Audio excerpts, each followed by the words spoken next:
Okay, so today look at this. Go out to the bee yard, hear a noise off to the side there, and about 50 yards from the bee yard, here's a swarm. Nice big one. And it's high in this spruce tree. It's about 12 feet up, so I just happen to have a ladder that's 10 feet, which should get me close enough to get it. But the best part is it's going to give me a chance to share with you a method that I've been using this year to collect swarms. Keeps it quick and sweet. I can get into things like these branches without cutting them out. And I thought, I'm on my own today, but I'm going to set up the camera and demonstrate this practice with you. I'm going to use a butterfly net. And it has an aluminum extension handle on it. It's about 14 inches in diameter.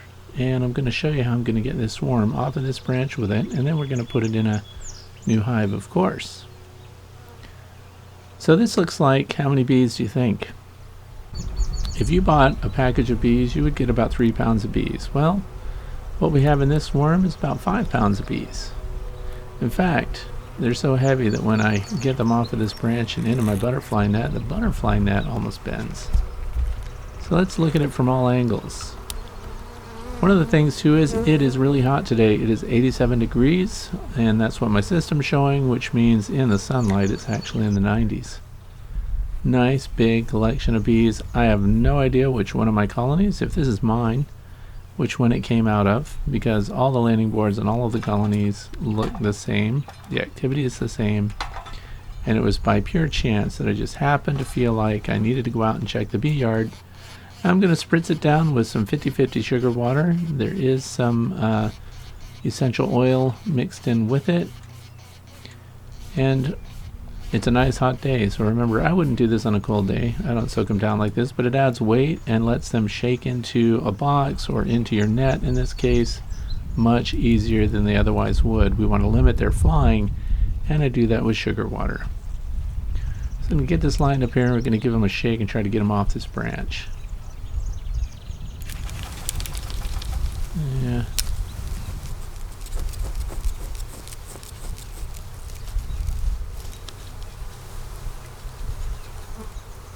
You can see my net's bending right down. I think I need to abandon the butterfly net frame. I need to go probably with a fishing net and then just make a pillowcase style net to go onto it and replace the fishing nets. I like this method though. I could not have reached in there and gotten to this swarm if I didn't have a net or something like that that could get in among these branches. And so it's really convenient. Then we get down here and I'll show you. There is over, it feels like about 5 pounds. It's really hard to even twist the net at the top. We're going to get this right over. We're going to dump them into a box that I have that's waiting. I'll give you a close-up view here. The material looks like, regular fabric, like a sheet or a pillowcase. And as I mentioned before, I think I'm going to swap out and get a bass net or something like that and just have my wife make a new net portion for it so I can use it on bees. This is the 3rd time this year I've used this net method for swarming, and I'm a fan. So before we dump them in here, I gotta make space. Notice that light green thing on the bottom is a slatted rack. That leaves more space in the bottom so I can put the frames back in quicker. We're gonna get a hold of the end here, turn it upside down, and we're just gonna shake them into the box.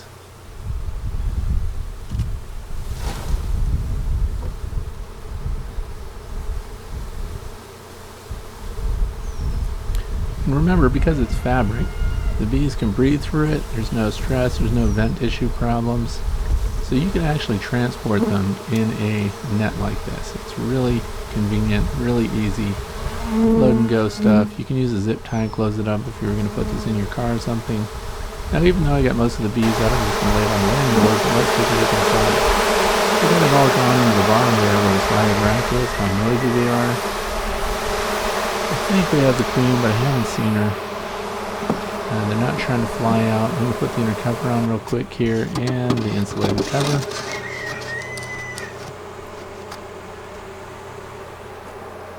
Then we're going to watch his entry. I always like to look at the entry board once we've dumped a swarm in there. I want to see them fanning out that pheromone and attracting the other bees. Remember, we've got scouts in the air. And because it's a new swarm and we're just putting it in a box, we need to feed them.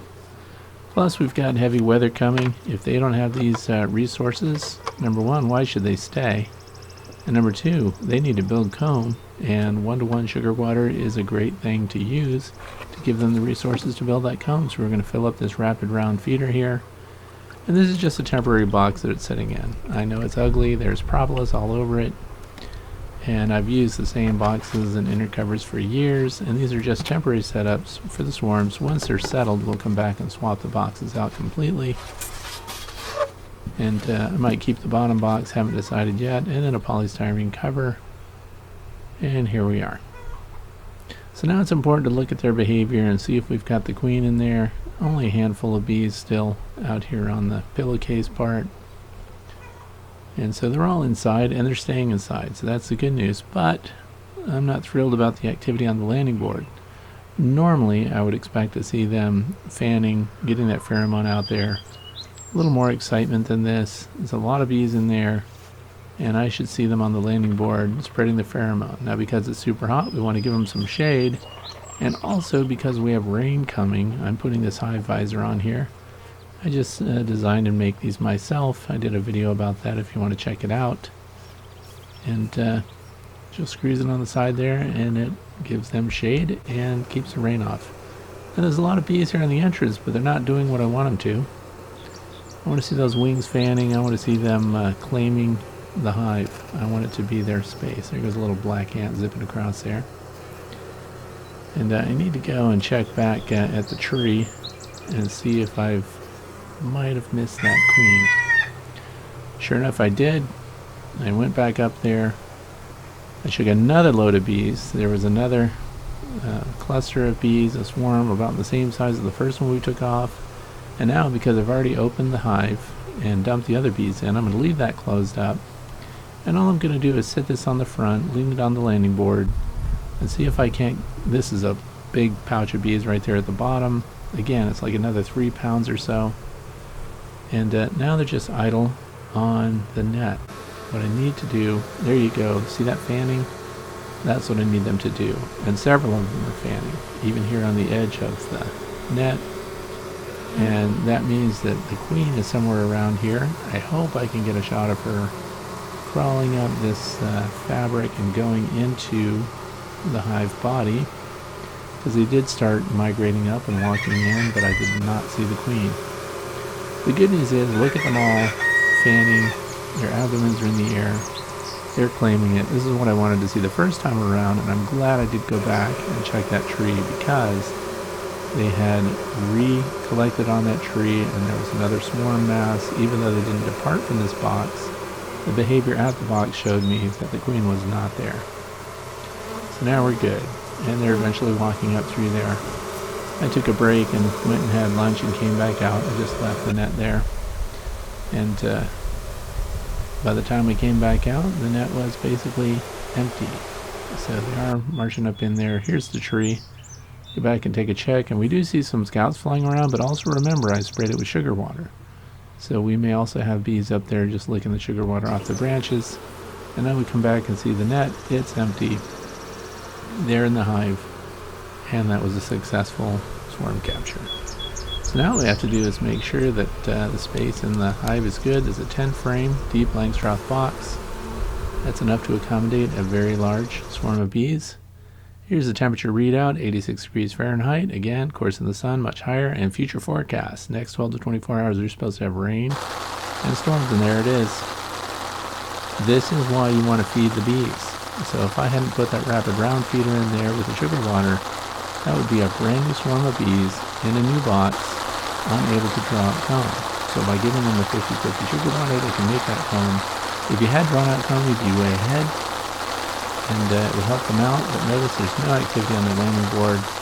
Last night they were coming and going, so it did show that their forages were headed out and coming back. So I do expect good things. I'm going to give a follow-up on this. Friday, of course, is frequently asked questions about beekeeping. I'll give you an update on this colony then. We have one little forager here that just showed up, and she's going back in. Considering the number of bees that are in that colony, that's nothing. So they're in there, and they've got their own resources. What they really need is pollen too, once they get their frames drawn out. And we're just going to scan the apiary here really quick. heavy rain, all the different visors that I'm testing out right now.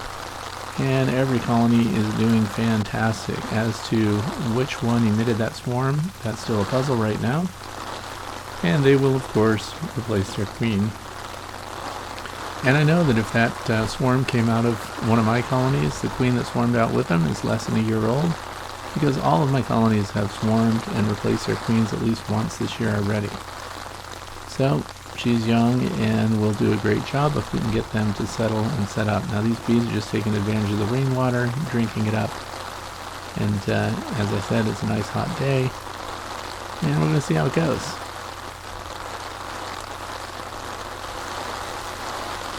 Looking back at the newly caught swarm hive here.